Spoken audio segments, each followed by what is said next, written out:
Discuss करने जा रहे हैं वो है मैट्रिक्स इन्वर्जन मेथड। इस क्वेश्चन को हम इस इन्वर्स मेथड से सॉल्व करेंगे। पहली बात आपने जो ज़हन में रखनी है वो ये है कि पहले आपने ये देखना है कि ये इक्वेशन कौन सी इक्वेशन है ये लीनियर इक्वेशन। क्यों लीनियर इक्वेशन है? क्योंकि वेरिएबल की बड़ी से बड़ी पावर यहाँ पे कितनी है? 1। तो मैट्रिक्स इन्वर्जन मेथड हो या क्रेमर रूल हो, आप सिर्फ उन इक्वेशंस को इसके सॉल्यूशन निकाल सकते हैं जो लीनियर। अगर यहीं पे मैं 4x² लिख लूं, नीचे 3x² लिख लूं, तो आप इन इक्वेशंस को सॉल्व नहीं कर सकते इन मेथड से, इन्वर्स से भी नहीं कर सकते और क्रेमर रूल से भी नहीं कर सकते। लिहाजा ये बात ज़हन में रखनी है कि क्रेमर रूल हो या इन्वर्जन मेथड हो, ये सिर्फ उन इक्वेशंस के सॉल्यूशन निकालता है जो इक्वेशंस कौन सी हो? लीनियर हो।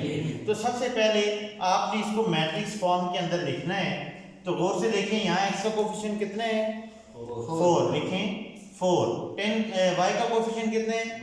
-10। x का फिर कोफिशिएंट कितना है? -3। y का 8। राइट। अब वेरिएबल कौन से यूज हो रहे हैं?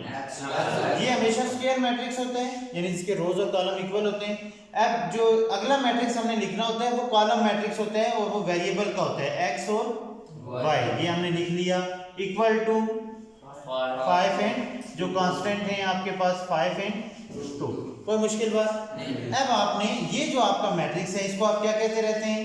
ए। ये सारा मैट्रिक्स ए है, ये मैट्रिक्स सारा x है कॉलम मैट्रिक्स, और ये जो कॉलम मैट्रिक्स है इसको हम क्या क्या देते हैं? बी। क्रेमर रूल में भी यहाँ तक ऐसे ही था।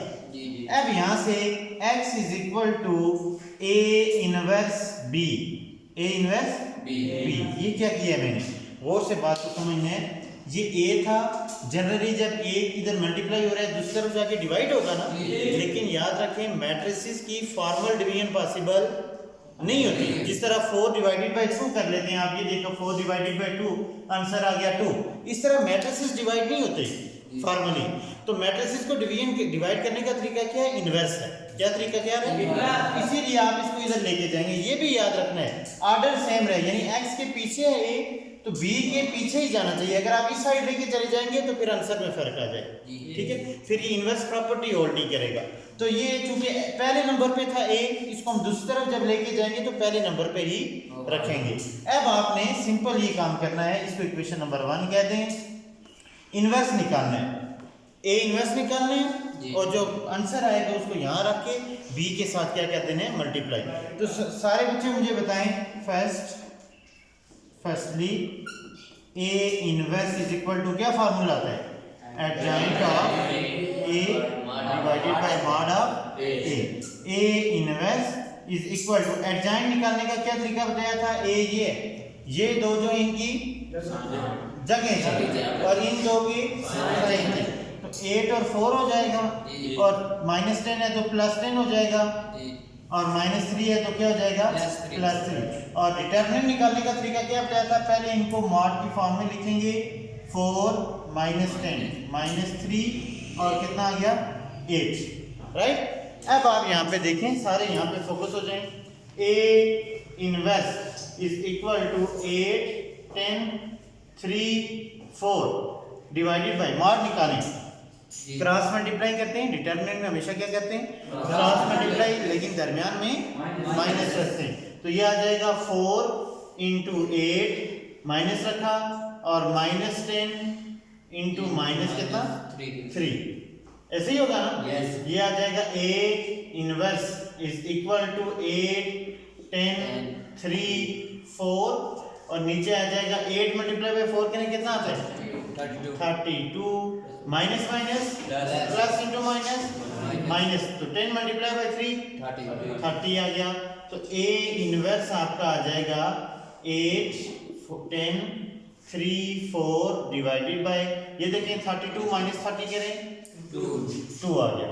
ठीक है, आप इसको ऐसे भी लिख सकते हैं, a इनवर्स इक्वल टू 2 जो है इसको बाहर करके लिखने, अंदर आ जाएगा 8 10 3 एंड 4। तो ये आपने यूं a इनवर्स निकाल दिया है। ठीक है, अब इस a इनवर्स को आप कहाँ डालेंगे? इस इक्वेशन में डालेंगे। पुट इन इक्वेशन 1 जस्ट वहां पे डालेंगे और इनको आप सॉल्व कर लेंगे। एक और बात याद रखनी, अगर यहाँ डिटरमिनेंट 0 आ जाता तो फिर सॉल्यूशन पॉसिबल ना, तो आप लिख लेते सॉल्यूशन इज इम्पॉसिबल। तो सॉल्यूशन ये जो है मैट्रिक्स कौन सा है, सिंगुलर मैट्रिक्स का सॉल्यूशन एग्जिस्ट नहीं करता। अगर डिटरमिनेंट 0 आ जाए तो वो उसका सॉल्यूशन एग्जिस्ट नहीं करेगा, आप लिखेंगे आगे नहीं जाएंगे। तो यहाँ चूंकि हमारा 0 नहीं आया था, 2 आ रहा है, तो ये नॉन जीरो है, तो हम इसलिए आगे के नॉन सिंगुलर। अब यहाँ से हम इसको लिखें जी 1/2 पीछे लिख लें, 8 3 10 4 और बी मैट्रिक्स क्या है, बी मैट्रिक्स है 5 और 2, इनको जस्ट हमने मल्टीप्लाई करना है।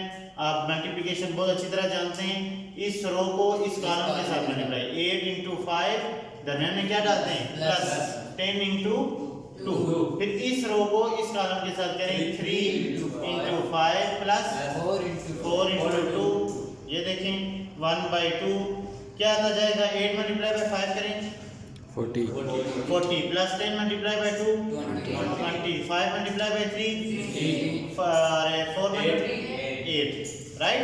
ये आ जाएगा 1/2 इंटू ये कितना हो जाएगा 60 और ये कितना हो जाएगा 23 बनता है। और अब ये मैंने कहा था ये जो 2 है इसको दोनों इंट्रीज के साथ अलग अलग डिवाइड कर देना, ठीक है। तो ये हमारे पास आ जाएगा 60 / 2 और 23 / 2। अब ये देखें 2 1 2 कितने ना 60 होते हैं 30 × 60, तो ये नहीं करता, इसको एज इट इज रख लें। तो ये आपके पास आ गया 30, नीचे क्या आ जाएगा 23/2, यानी कि ये आपका x है और ये आपका किसकी वैल्यू आ गई है y की, तो ये आपका आंसर ठीक हो गया। कोई मुश्किल बात नहीं है, आपने जस्ट क्या करना है, इक्वेशन लेनी है, उसको मैट्रिक्स फॉर्म में लिखना है, उसमें से ए इनवर्स वाली इक्वेशन बनानी है, ए इनवर्स फाइंड करना है, ए इनवर्स फाइंड करके इसी इक्वेशन में दोबारा डालें और बी के साथ जस्ट मल्टीप्लाई कर देना है, तो आपका इनवेरिएंट मेथड कंप्लीट हो जाएगा, राइट। और अगर आपने चेक करना है कि आपका सॉल्यूशन, आपका आंसर ठीक आया है या नहीं आया, अगर ये चेक करना चाहते हैं तो ये जो x और y की वैल्यूज आई हैं इन इक्वेशन में से किसी एक में x और y की जगह ये जो आंसर्स आए हैं आपके, इनको डालें, लेफ्ट हैंड साइड और राइट हैंड साइड अगर इक्वल आ जाए तो आपका आंसर ठीक है, आपने कोई गलती नहीं की। अगर लेफ्ट हैंड साइड और राइट हैंड साइड इक्वल नहीं आ रहे हैं तो इसका मतलब है सॉल्यूशन में कुछ प्रॉब्लम है, आपने इसको रिव्यू करना है, राइट।